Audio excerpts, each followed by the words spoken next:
تو دیکھیے دن میں 5 مرتبہ ہم اپنا چہرہ دھوتے ہیں. جو نماز نہیں پڑھتے کوئی ہے ایسا جو دن میں 5 مرتبہ چہرہ دھوتا ہو؟ چہرے نہیں دھوتے، اس لیے ان کے چہروں پہ نحوست نظر آتی ہے، ان کے چہروں کے اوپر خزاں نظر آتی ہے.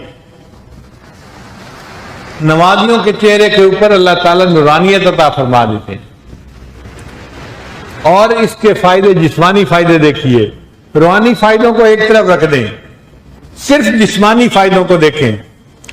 آپ غور کریں، ہم فجر کی نماز پڑھتے ہیں تو فجر میں کتنی رکعتیں ہیں؟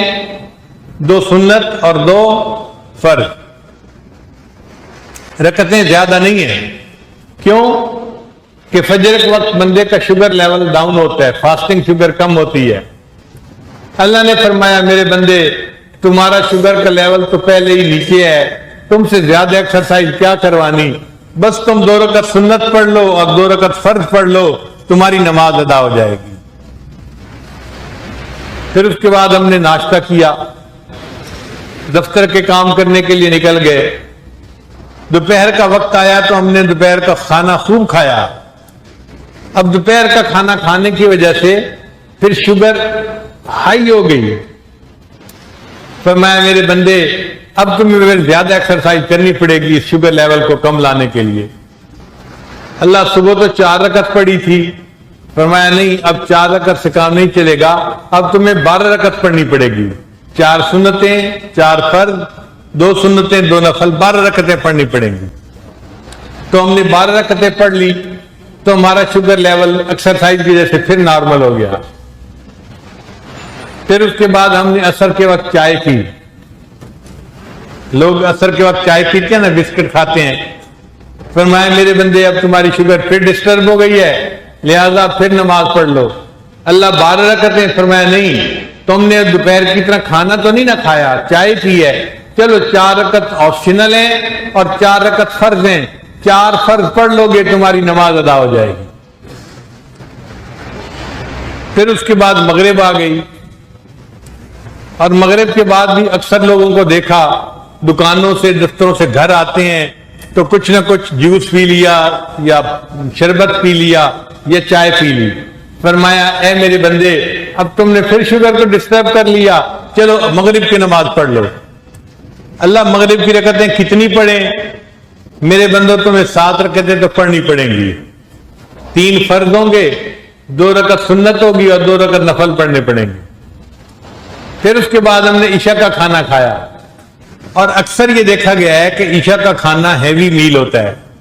جو ڈنر ہوتا ہے نا وہ ٹکا کے کھاتے ہیں لوگ.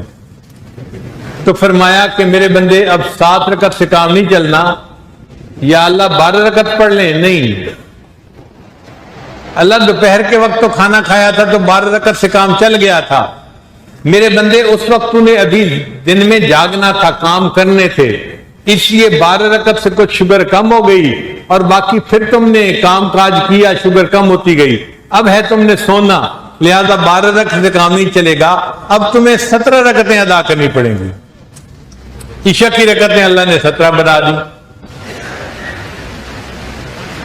تو دیکھیں جیسے جیسے بدن کی ضرورت تھی جسمانی طور پہ اللہ نے عبادت بھی اتنی ہی کر دی، ہمارا فائدہ. اچھا ہم سفر پر نکل گئے کہ جی بزنس جرنی پہ جانا ہے. اللہ نے فرمایا میرے بندے اب تم سفر کی وجہ سے چل رہے ہو، ایکسرسائز تو پہلے ہی کر رہے ہو، لہذا سفر میں میں نے جماعت کو تمہیں معاف کر دی اور تمہاری نماز کو میں نے ہاف کر دیا. آپ دیکھیے فرض سفر میں کتنے پڑھتے ہیں؟ آدھے پڑھتے ہیں نا، اس لیے کہ اس وقت ضرورت اتنی تھی، کافی تھی. اچھا دیکھیے ہم نے رمضان شریف میں روزہ رکھا، سارا دن ہم بھوکے پیاسے رہے، اور پھر جب افطاری کے لیے ہم دسترخوان پہ بیٹھے تو اکثر لوگ افطاری اس طرح کرتے ہیں کہ یہ میں نہیں یا یہ نہیں. خوب کھاتے پیتے ہیں، روح افزا پی رہے ہوتے ہیں، دودھ سوڈا پی رہے ہوتے ہیں، میٹھا کھا رہے ہوتے ہیں، کھجوریں کھا رہے ہوتے ہیں، طلب بھی ہوتی ہے اس وقت. اب ٹکا کے کھایا تو شوگر بہت اونچی چلی گئی. اللہ اب عشاء کی 17 رکعتوں سے کام بن جائے گا؟ نہیں میرے بندے، اب تیرے لیے 70 رکعتیں بھی چھوڑی ہیں، تو نے بہت کھایا، بہت شوگر کو ڈسٹرب کر لیا، اب تجھے عشاء کے بعد 20 رکعت تراویح بھی پڑھنی پڑے گی۔ تو دیکھو جو نماز کا حکم ہے ہماری ظاہر کی ضروریات کے عین مطابق ہے۔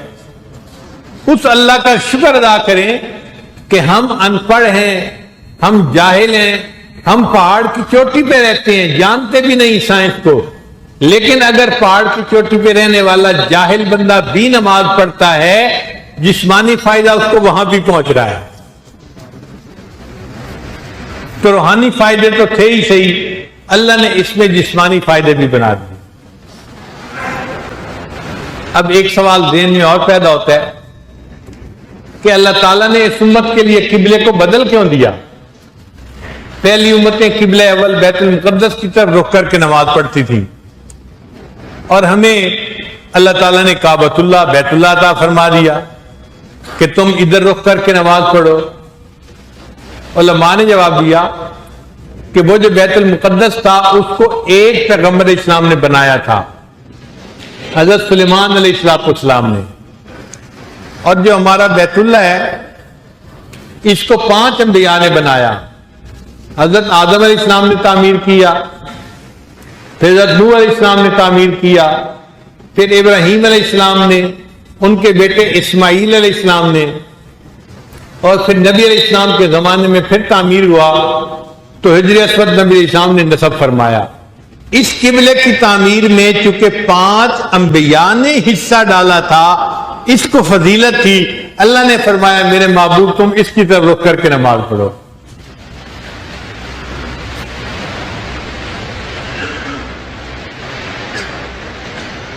نماز کے کیا اسرار و رموز ہیں، کبھی اس پر غور کیجئے، پھر دل چاہے گا نماز پڑھنے کو، پھر لطف آئے گا نماز پڑھنے کو۔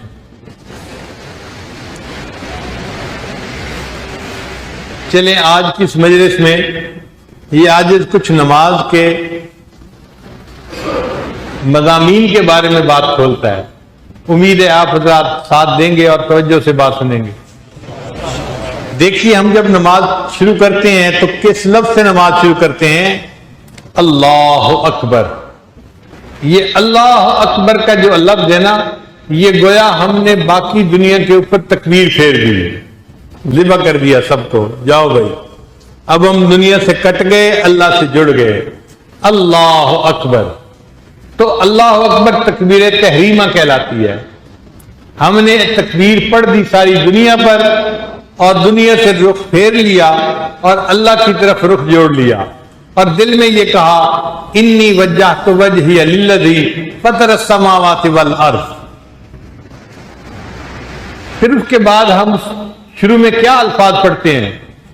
سبحانک اللہم، اے اللہ آپ پاک ہیں ہر نقص سے، ہر برائی سے، ہر عیب سے، ہر کمی سے، ہر کوتاہی سے، آپ بلند و بالا ہیں، آپ میں کوئی نقص ہے ہی نہیں، کوئی عیب ہے ہی نہیں۔ یہ جو سبحان اللہ کا لفظ ہے نا، یہ اللہ کو بڑا پیارا لگتا ہے، کیونکہ تعریف کے 2 انداز ہوتے ہیں۔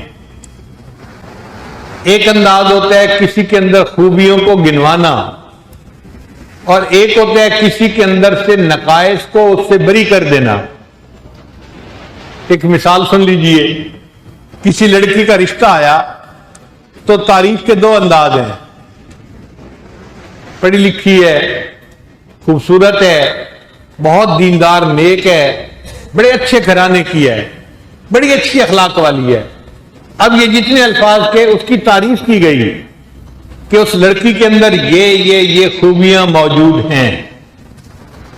اور ایک تعریف کا انداز یہ بھی ہے، جھگڑالو نہیں ہے، جاہل نہیں ہے،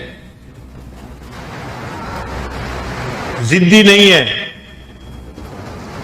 اب ان الفاظ میں اس کی خوبیاں بیان نہیں کی گئی، لیکن برائیوں کو اس سے دور کیا گیا ہے کہ جو جھگڑالو نہیں ہوتا، جو ضدی نہیں ہوتا، جو جاہل نہیں ہوتا، وہ اچھا انسان ہوتا ہے۔ تو اللہ کی بھی تعریف کے 2 انداز ہیں، ایک تو یہ کہ اللہ رحیم ہے، کریم ہے، اللہ حنان ہے، اللہ منان ہے، اللہ کو تعریف کا یہ انداز بھی اچھا لگتا ہے، اور یہ بھی طریقہ، اللہ آپ میں تو کوئی عیب ہے ہی نہیں، کوئی نقص ہے ہی نہیں، آپ ہر عیب سے، ہر کمی سے، ہر کوتاہی سے، ہر کجی سے بلند و بالا ہیں، پاک ہیں، کوئی ہے ہی نہیں کمزوری آپ کے اندر۔ اللہ کو یہ بھی طریقہ اچھا لگتا ہے۔ چنانچہ اللہ نے قرآن مجید میں خود اپنے بارے میں فرمایا فسبحان اللہ، اور اللہ پاک ہے ہر کمی کوتاہی سے۔ اس لیے جب ہم سبحان اللہ کہتے ہیں تو آدھا پلڑا نیکیوں سے بھر جاتا ہے، اور جب ہم سبحان اللہ و بحمدہ ہی کہتے ہیں تو بقیہ آدھا بھی نیکیوں سے بھر جاتا ہے، پورا میزان نیکیوں سے بھر جاتا ہے۔ آپ سوچئے اللہ کو یہ بات کتنی اچھی لگتی ہوگی کہ آدھی نیکیوں سے پلڑا بھر جاتا ہے، اتنا اجر ملتا ہے۔ تو جب ہم نے کہا سبحانک اللہم تو اللہ کو کتنا پیار آیا، میرے بندے نے میری بڑے اچھے الفاظ میں تعریف کی۔ یہ بات سمجھ آ گئی؟ پھر ہم کہتے ہیں وَبِحَمْدِكَ، اے اللہ ساری تعریفیں آپ ہی کے لیے ہیں۔ اور واقعی سچی بات ہے، دنیا میں جو بندہ جس چیز کی بھی تعریف کرتا ہے حقیقت میں وہ اللہ کی تعریف کر رہا ہوتا ہے۔ ہم کسی پھل کی تعریف کریں، ہم نے اصل میں اللہ کی تعریف کی جس نے پھل کو بنایا۔ ہم کسی انسان کی خوبصورتی کی تعریف کریں، ہم نے اللہ کی تعریف کی جس نے اس انسان کو بنایا۔ آپ دنیا میں جس چیز کی تعریف کریں وہ تعریف کس کی طرف لوٹے گی؟ اللہ کی طرف، چونکہ پیدا کرنے والا اللہ ہے، تو تعریف حقیقت میں اللہ ہی کو سجتی ہے۔ اس لیے ہم کہتے ہیں وَبِحَمْدِكَ، اور اے اللہ ساری تعریفیں تو آپ ہی کو سجتی ہیں، آپ ہی تعریفوں کے لائق ہیں۔ سبحانک اللہم وبحمدک وتبارک اسمک، اور اے اللہ برکت والا ہے آپ کا نام، آپ کی ذات بھی برکت والی، آپ کا کلام بھی برکت والا، اللہ آپ کا نام بھی برکت والا۔ محبوب کو کہتے ہیں نا آپ کا نام بڑا پیارا لگتا ہے، تو ہم اللہ کو کہہ رہے ہوتے ہیں اللہ آپ کا نام بڑا برکت والا ہے، ہمیں بڑا پیارا لگتا ہے آپ کا نام، اللہ خوش ہوتے ہیں۔ تو کیا کہا؟ سبحانک اللہم وبحمدک وتبارک اسمک وتعالی جدک، اور اے اللہ آپ کی بزرگی بہت بلند ہے، اور اللہ کی تعریف کی۔ ولا الہ غیرک، اور اللہ آپ کے علاوہ کوئی معبود نہیں ہے۔ ہم اپنی محبت میں آپ کے ساتھ کسی کو شریک نہیں کر سکتے، آپ اکیلے ہی ہمارے محبوب ہیں، آپ ہی ہمارے مطلوب ہیں، آپ ہی ہمارے مقصود ہیں۔ تو اللہ کو یہ بات اچھی لگتی ہے۔ پہلا فقرہ ہی نماز کا کتنا پیارا ہے، اگر ہم معنی کے استحضار کے ساتھ پڑھیں تو یہ فقرہ پڑھتے ہوئے سچی بات ہے زبان کو مزہ آتا ہے، ایسے لگتا ہے جیسے کسی نے منہ میں میٹھا ڈال دیا۔ زبان پہ بار خدایا یہ کس کا نام آیا کہ میرے نطق نے بوسے میری زبان کے لیے۔ نماز کے یہ الفاظ پڑھتے ہوئے بندے کی کیفیت ہوتی ہے جیسے منہ میں مٹھاس محسوس ہو رہی ہے۔ ہم اتنے پیارے الفاظ سے اپنے اللہ کی تعریف کر رہے ہوتے ہیں۔ سبحانک اللہم وبحمدک وتبارک اسمک وتعالی جدک ولا الہ غیرک۔ پھر اس کے بعد کیا کیا؟ پھر اس کے بعد ہم نے سورہ فاتحہ پڑھی۔ بھئی سورہ فاتحہ کیوں اتنی ضروری ہے؟ ہر رکعت میں سورہ فاتحہ، ہر رکعت میں سورہ فاتحہ، حتیٰ کہ نبی علیہ السلام نے تو یہاں تک کہہ دیا لا صلاۃ الا بفاتحۃ الکتاب، فاتحہ پڑھے بغیر نماز ہوتی نہیں۔ یا تو مقتدی خود پڑھتا ہے یا مقتدیوں کی طرف سے امام پڑھ رہا ہوتا ہے، پڑھنی ضروری ہوتی ہے۔ بھائی فاتحہ پڑھنی اس لیے ضروری ہے کہ یہ پوری آسمانی کتابوں کی سمری ہے۔ حدیث پاک میں آتا ہے اللہ نے جتنی آسمانی کتابوں میں جو کچھ نازل کیا ان سب کو اللہ نے قرآن میں نازل فرما دیا، اور جو کچھ اللہ نے قرآن میں نازل کیا اللہ نے اس کو سورہ بقرہ میں نازل فرما دیا، اور جو سورہ بقرہ میں نازل ہوا اللہ نے اس کو سورہ فاتحہ میں نازل فرما دیا۔ اس لیے سورہ فاتحہ کو فاتحۃ الکتاب، کتاب کا اوپننگ چیپٹر، کتاب کی سمری، کتاب کا خلاصہ کہتے ہیں۔ اب چونکہ سورہ فاتحہ تمام آسمانی کتابوں کا خلاصہ تھی، اللہ نے فرمایا بس تم اس فاتحہ کو پڑھ لو گے، ساری آسمانی کتابوں کا خلاصہ تم پڑھنے والے بن جاؤ۔ اچھا، سورہ فاتحہ میں ہے کیا؟ ذرا اس پر بھی غور کر لیجئے۔ ہم کہتے ہیں الحمدللہ رب العالمین، تمام تعریفیں اللہ کے لیے ہیں جو جہانوں کا پروردگار ہے، اور واقعی سچی بات ہے کہ تعریفیں تو ہیں ہی اللہ کے لیے۔ تعریفوں کا اصل حقدار تو اللہ ہی ہے جس نے اس کائنات کو پیدا کیا ہے۔ پھر اس کے بعد ہم کہتے ہیں اللہ الرحمن الرحیم، اب رحمان بھی ہیں اور رحیم بھی ہیں۔ یہ دو نام ہیں اللہ کے جو رحمت سے نکالے گئے ہیں، مگر دو نام ہیں۔ فرق کیا ہے؟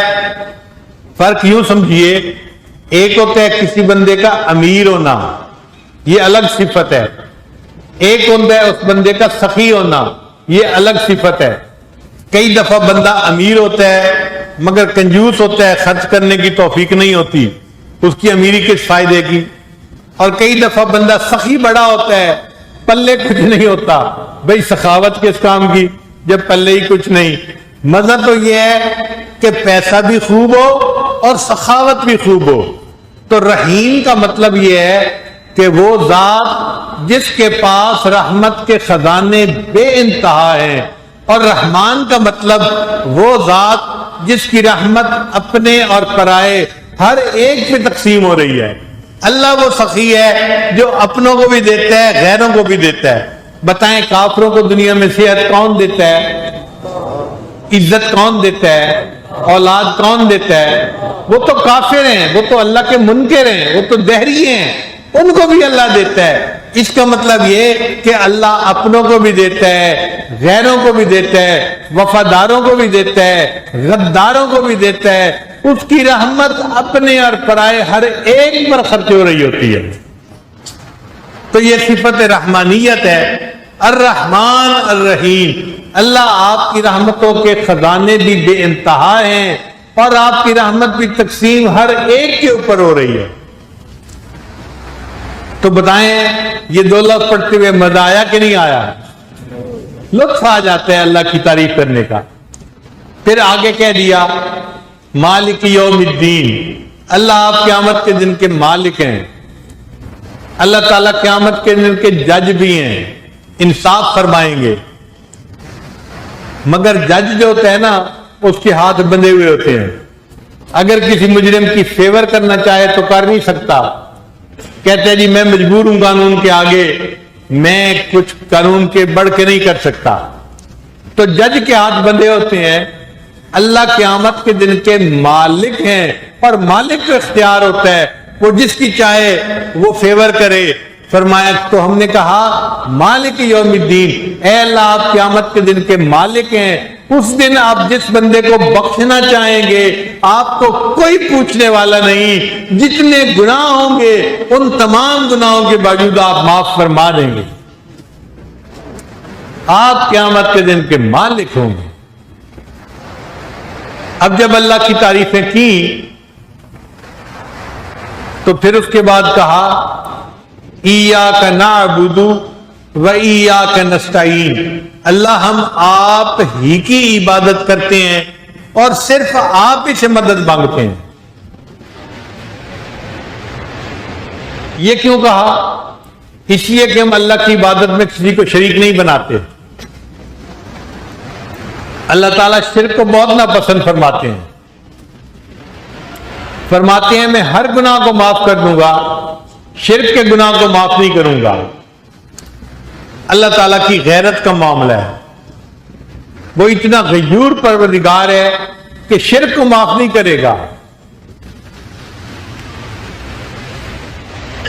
اب نوجوان سوچیں گے کہ بھئی شرک بھی آخر کبیرہ گناہ ہے، ایسی بھی کیا بات ہو گئی کہ اللہ کو شرک بالکل ہی پسند نہیں ہے، اللہ بالکل ہی معاف نہیں کریں گے؟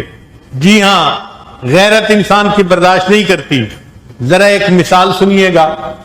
اگر کسی کی بیوی آ کر اپنے خامند کو کہے میں آپ کی بھی بیوی ہوں تو خامند مطمئن ہو جائے گا یا اسی وقت گھر سے دھکا دے دے گا؟ وہ کہے گا مجھے نکتہ برداشت نہیں ہے. تم یہ کہو میں آپ کی ہی بیوی ہوں. بھائی ایک انسان ہے، اس کی غیرت برداشت نہیں کرتی کہ میری بیوی کہ میں آپ کی بھی بیوی ہوں. تو اللہ تعالیٰ ہیں، وہ کہاں برداشت کرتے ہیں بندہ میرا ہو اور یہ کہ میں آپ کی بھی عبادت کرتا ہوں. اللہ فرماتے ہیں نہیں میرے بندو تم اقرار کرو آپ ہی کی عبادت کرتا ہوں اور آپ ہی سے مدد مانگتا ہوں. جب ہم نے یہ کہا نا ایاک نعبد و ایاک نستعین، اللہ آپ ہی کی عبادت کرتے ہیں اور آپ ہی سے مدد مانگتے ہیں. اللہ نے فرمایا ہاں اب تم نے سلیقے کی بات کی نا، اب بتاؤ تم مجھ سے چاہتے کیا ہو؟ اللہ اہدنا الصراط المستقیم، ہمیں سیدھے راستے کی رہنمائی فرما دیجیے. کیونکہ اللہ سے ہم جو نعمت سب سے بڑی مانگ سکتے ہیں وہ سیدھے راستے کی ہدایت ہے، رہنمائی ہے. اس سے بڑی نعمت اور کوئی نہیں. تو ہم نے مطالبہ کیا اے اللہ ہمیں سیدھے راستے کی رہنمائی فرما دیجیے. اب یہ سیدھا راستہ کون سا ہے؟ آگے اللہ نے یہ نہیں کہا کہ صراط القرآن والحدیث، قرآن اور حدیث کا راستہ دکھا دیجیے. اللہ نے فرمایا صراط الذین انعمت علیہم، اللہ ان بندوں کا راستہ جن پر آپ کا انعام ہوا. جس راستے پر آپ کے انعام یافتہ بندے چلے، اللہ ہم ان بندوں کے راستے پہ چلنا چاہتے ہیں. یعنی فاتحہ میں بھی اللہ نے بتا دیا کہ تمہیں تقلید کرنی پڑے گی، پیچھے چلو گے تو کام بنے گا، اگر تقلید نہیں کرو گے تو راستے سے بھٹک جاؤ گے. صراط الذین انعمت علیہم، اے اللہ ان لوگوں کا راستہ جن پر آپ کا انعام ہوا. بھائی انعام کن پر ہوا؟ قرآن نے بتایا 4 بندوں پر اللہ کا انعام ہوا، من النبیین والصدیقین والشہداء والصالحین. یہ وہ لوگ ہیں انعم اللہ علیہم، اللہ نے ان پر انعام فرمایا. تو ہم گویا ان 4 لوگوں کی اتباع اور پیروی کی اللہ سے جو ہے مدد مانگ رہے ہوتے ہیں. اب اتنی بات ہو جاتی تو بھی کافی تھی. اللہ نے فرمایا نہیں جو گمراہ ہیں تم ان سے ذرا برات کا اظہار بھی کر دو. تو آگے کہہ دیا غیر المغضوب علیہم ولا الضالین، اے اللہ ان لوگوں کے راستے پہ نہیں چلنا کہ جو گمراہ ہوئے یا جن کے اوپر تیرا جو ہے وہ تیرا عذاب آیا، جن پر تیرا عذاب آیا وہ یا جن پر جو گمراہ ہو گئے ہم ان کے راستے پہ نہیں چلنا چاہتے. وہ بھی 4 بندے ہیں، یہود، نصارہ، مشرکین اور دہریے. یہ 4 جو ہیں یہ غیر مغضوب علیہم ولا الضالین میں شامل ہیں. فرمایا ان کے راستے پہ نہیں چلنا، تم نے 4 انعام یافتہ بندوں کے راستے پہ زندگی گزارنی. اب بتائیے کہ ہم نے سورہ فاتحہ میں اللہ سے ہدایت بھی مانگ لی، مدد بھی مانگ لی، سیدھے راستے کی رہنمائی بھی فرما دی. اس لیے پھر سورہ فاتحہ کے بعد اللہ نے قرآن مجید کی تلاوت رکھ دی. میرے بندو میری کتاب کو پڑھو اور سیدھے راستے کی تفصیلات تم جانتے چلے جاؤ کہ سیدھا راستہ کس کو کہتے ہیں. اب جب ہم نے تلاوت بھی کر لی تو رکوع ہم نے گویا قیام مکمل کر لیا. تو اللہ نے فرمایا میرے بندو ادب کی مختلف حالتیں ہوتی ہیں. کبھی بندہ کسی کو دیکھ کے ادب کی وجہ سے کھڑا ہو جاتا ہے، کبھی کسی کو دیکھ کے اس کے سامنے جھک جاتا ہے، کبھی اس کے قدموں پہ سر رکھ دیتا ہے، کبھی اس کے سامنے ادب سے بیٹھ جاتا ہے. تم نماز میں ادب کی ان 4 صورتوں کو اکٹھا کر لو گے تو میری عبادت کرنے والے بندے بن جاؤ گے. اب ہم نے قیام میں اللہ کے سامنے کھڑے ہو کے عبادت کی، پھر اس کے بعد اللہ نے فرمایا اب رکوع کرو. تو ہم نے اللہ اکبر کہہ کے رکوع کر لیا. تلاوت کے بعد امام کیا کہتا ہے؟ اللہ اکبر کہتے ہیں اور ہم رکوع میں چلے جاتے ہیں. رکوع بھی اللہ کی بندگی ہے، اللہ کے سامنے بندگی کا اظہار ہے. اب رکوع میں ہم کیا پڑھتے ہیں؟ اللہ نے اپنے محبوب صلی اللہ علیہ وسلم کو دو حکم دیے تھے قرآن پاک میں. ایک فرمایا تھا فسبح باسم ربک العظیم، اے اللہ اپنے عظیم رب کی تسبیح بیان کیجیے. حکم کا صیغہ ہے، فسبح امر کا صیغہ ہے. اور ایک اللہ نے فرمایا تھا سبح اسم ربک الاعلی، اے میرے محبوب اپنے بلند پروردگار کی تسبیح بیان کیجیے. اب نبی علیہ الصلوۃ والسلام کی کیا عظمت تھی، اللہ نے دونوں حکموں پر عمل کیا. ایک تسبیح کو نبی علیہ السلام نے رکوع میں پڑھ لیا اور دوسری تسبیح کو نبی علیہ السلام نے سجدہ کر کے سجدے میں پڑھ کے اللہ کے حکم کو پورا کر کے دکھا دیا. تو ہم رکوع میں کون سی تسبیح پڑھ رہے ہوتے ہیں؟ سبحان ربی العظیم. یہ سبحان ربی العظیم اللہ کا حکم تھا اپنے محبوب کو، ہم ان کی اتباع میں اس کو پڑھ رہے ہوتے ہیں. آپ دیکھیے سبحان ربی العظیم پڑھتے ہوئے کتنا مزہ آ رہا ہوتا ہے بندے کو. اللہ کی عظمت اگر دل میں ہو تو انسان سبحان ربی العظیم پڑھ کے دل خوش ہو جاتا ہے. ہم نے اللہ کی تعریف کر دی واقعی جیسے کرنی تھی. اب یہاں ایک نقطہ سمجھیے کہ رکوع میں نمازی نے پڑھا سبحان ربی العظیم، یہ تو پہلے ہی جھکا کھڑا ہے اور پہلے ہی اللہ کی عظمت کا اعتراف کر رہا ہے. تو اللہ نے فرمایا اب تم جب رکوع سے اٹھو گے تو تمہیں اللہ اکبر کہنے کی ضرورت نہیں ہے، کیونکہ اللہ اکبر سے تو اللہ کی عظمت بیان ہونی تھی نا. تم اللہ کی عظمت کو تو پہلے ہی مان رہے ہو، سبحان ربی العظیم پڑھ رہے ہو. اے اللہ اب کیا کریں؟ فرمایا اب امام کہے سمع اللہ لمن حمیدہ. اللہ نے سن لی ہر اس بندے کی دعا کو جو اس کی تعریفیں بیان کرتا ہے، اور اس پر مقتدی پھر کیا کہتا ہے؟ ربنا لک الحمد. ہم اللہ کی حمد بیان کر رہے ہوتے ہیں. آپ سوچیں یہ الفاظ کہتے ہوئے کتنا لطف آتا ہے بندے کو. امام کہتا ہے سمع اللہ لمن حمیدہ، اللہ نے سن لی اس کی دعا جس نے اللہ کی حمد کی. اور اس جواب کو سنتے ہی ہم فوراً کہہ رہے ہوتے ہیں ربنا لک الحمد، اللہ سب تعریفیں آپ کے لیے ہیں. اور صحابہ کی عظمت کو دیکھو کہ نبی علیہ السلام جب کہتے تھے سمع اللہ لمن حمیدہ تو محبوب کی اس بات کو سن کے صحابہ فوراً کہتے تھے ربنا لک الحمد. اللہ کو ان کی تعریف کتنی اچھی لگتی ہوگی.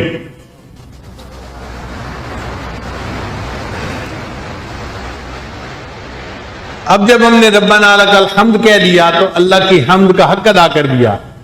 اللہ فرماتے ہیں اے میرے بندے اب تم ذرا اور اپنے آپ کو پامال کرو اور میرے سامنے سجدہ ریز ہو جاؤ. جیسے کوئی محبوب کے قدموں میں سر ڈال دیتا ہے تم بھی سجدے میں چلے جاؤ. تو ہم اللہ اکبر کہہ کے اب سجدے میں چلے جاتے ہیں. سجدہ فنا کی مانند ہے اور قیام بقا کی مانند ہے.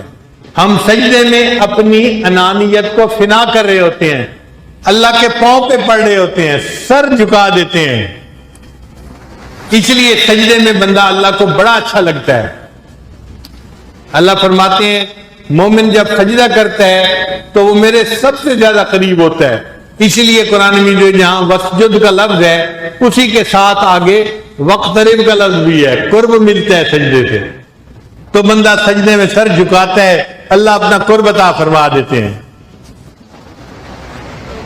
اب سجدے میں ہم کیا پڑھتے ہیں؟ سبحان ربی الاعلی. اللہ کتنے خوش ہوتے ہوں گے کہ میرا بندہ میرے سامنے اپنے آپ کو پامال کر کے اور میری اتنی عظمت کا اقرار کر رہا ہے. سجدے میں ایک شرط ہے کہ بندہ اپنا سر اتنا جھکائے کہ نیچے سے زمین کی سختی محسوس ہونے لگ جائے. اگر کسی جگہ پر گھاس ہو اور نماز پڑھنے والا نماز اس طرح پڑھے کہ سر گھاس کے تنکے کے ساتھ لگا کے اوپر اٹھا لے تو سجدہ ادا نہیں ہوتا. اگر نیچے فوم کا گدا ہو اور کوئی فوم کے گدے کے ساتھ ماتھا لگا کے اٹھا لے سجدہ ادا نہیں ہوتا. سجدے میں شرط ہے کہ اس فوم کے گدے پہ اتنا سر کو نیچے جھکاؤ کہ نیچے سے زمین کی سختی محسوس ہونے لگ جائے، تب سجدہ ادا ہوگا.